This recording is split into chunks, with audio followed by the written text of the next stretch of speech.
January 28, 1917, 17-year-old Carmelita Torres led a group of women who refused to comply with quarantine orders at the U.S.-Mexico border, igniting what would come to be known as the Bath Riots.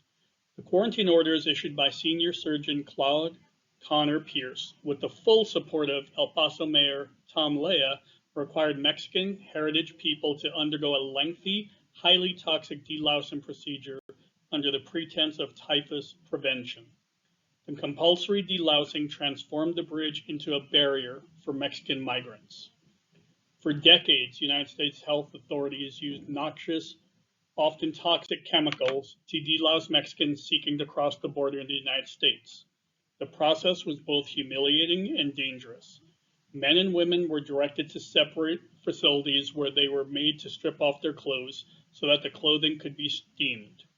Officials examined the nude border crossers and frequently doused them in harmful chemicals such as kerosene, a method which had resulted in the deaths of 27 prisoners in an El Paso prison in 1916. Inside the brick disinfectant building under the bridge, health personnel had been secretly photographing women in the nude and posting the snapshots in the local cantina. Carmelita Torres crossed every day from Juarez to El Paso to clean American homes. Having heard that workers at the facility would regularly photograph women in the nude as they underwent this process, 17-year-old Torres refused to leave the trolley as it stopped at the Santa Fe Bridge border facility. Torres and her fellow passengers, most of whom were also young female domestic workers, quickly seized 4 trolleys, hurling whatever they could find at the American authorities. Press accounts estimated that by noon, she was joined by several thousand demonstrators at the border bridge. The Bath riots lasted through the next day, although no one seemed to have been seriously injured, and there were only a few arrests.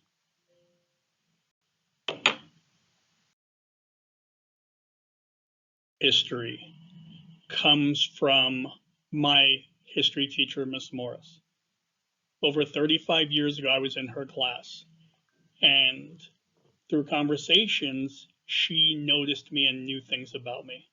So this bottom picture, when we were going over the Barbary pirates, she asked me, "Hey, Thomas, do you know who were the first people to show up?" I glanced through the textbook really quickly, and I'm like, "No, ma'am."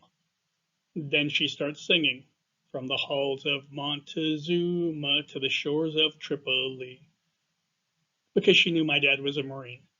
And after that conversation, she recalled that months later.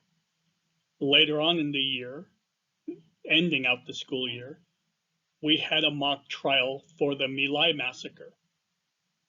She told me, "I want you to be one of the attorneys in the mock trial." And I asked her, "Why are you choosing me?" I had no concept of what she was thinking.